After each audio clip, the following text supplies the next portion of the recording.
my dear student, myself Vijan Noter, and today we are going to start our chapter number 13, Gita Amritam, the nectar of Gita.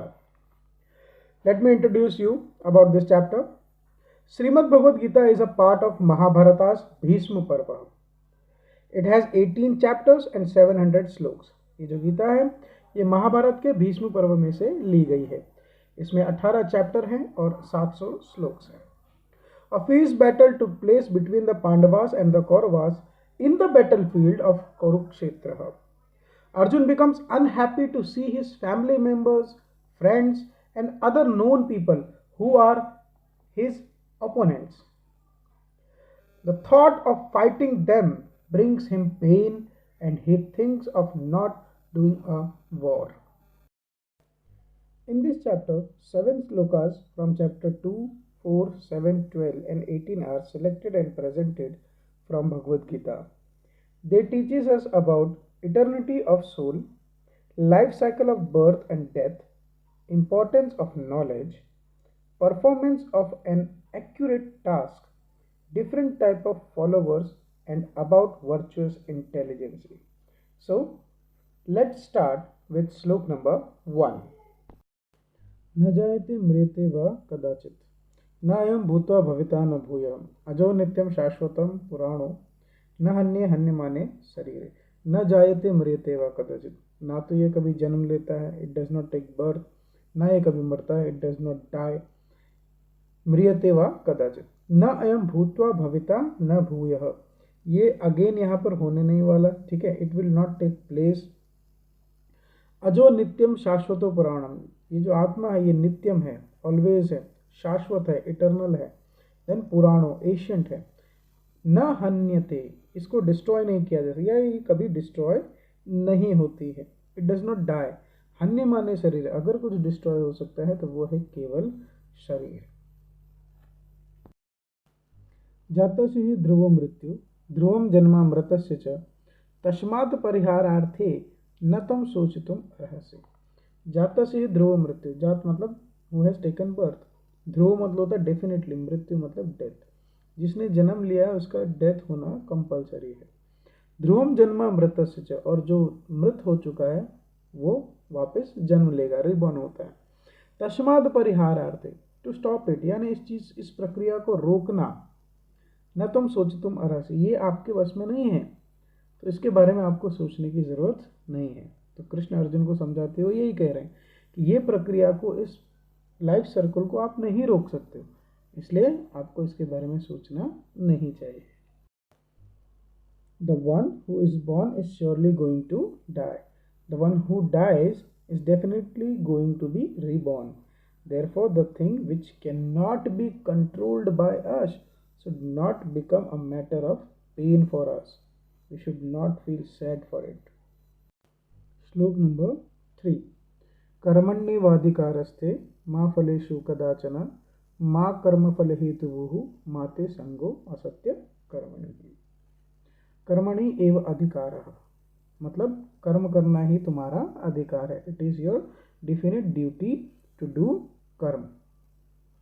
मा फलेषु कदाचन, and not thinking about the fruit और his result.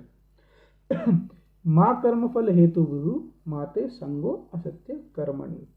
So, do not tempt for fruit, nor will you refuse to do any कर्म, any duty.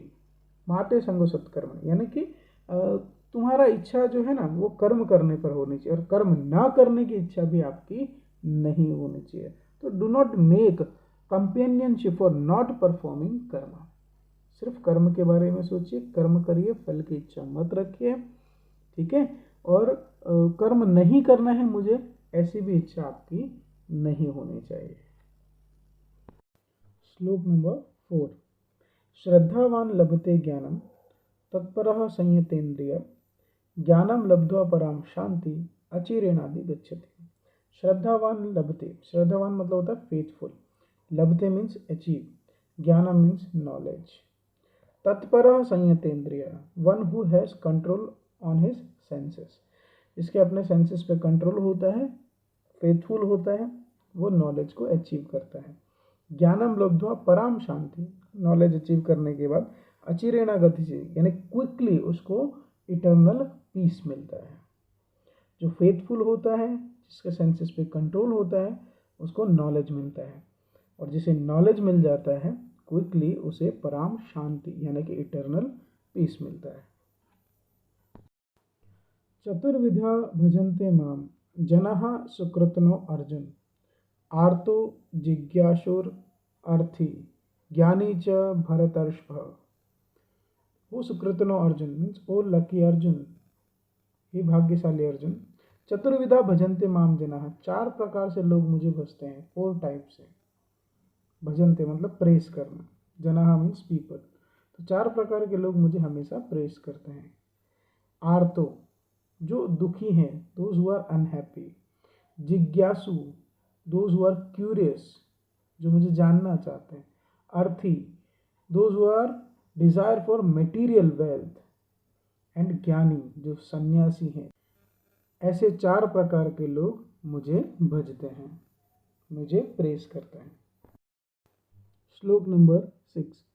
यस्मान्नो दुजते लोको लोकान्नो दुजते च यः हर्षमहर्षोद्योगो।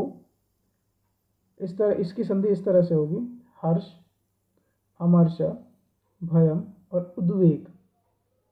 हर्षम हर्ष उद्वेगी, ठीक है।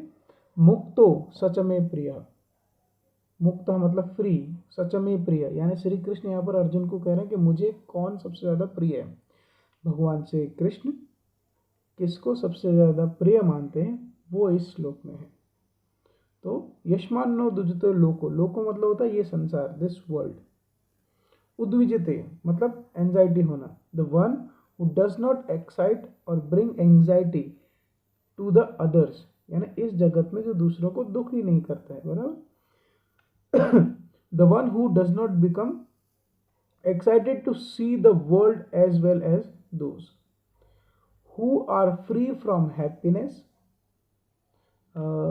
intolerance, fear and anxiety are the one liked by me the most। Last line जो है ना, हर्षम हर्ष उद्वेगो, यानी खुशी हो, ठीक है, इंटॉलरेंस हो, डर हो, एंजाइटी हो या उद्वेग हो, ये सारी चीज़ों से जो व्यक्ति मुक्त होता है वो मुझे सबसे ज़्यादा प्रिय होता है। श्लोक number 7, this is the last श्लोक।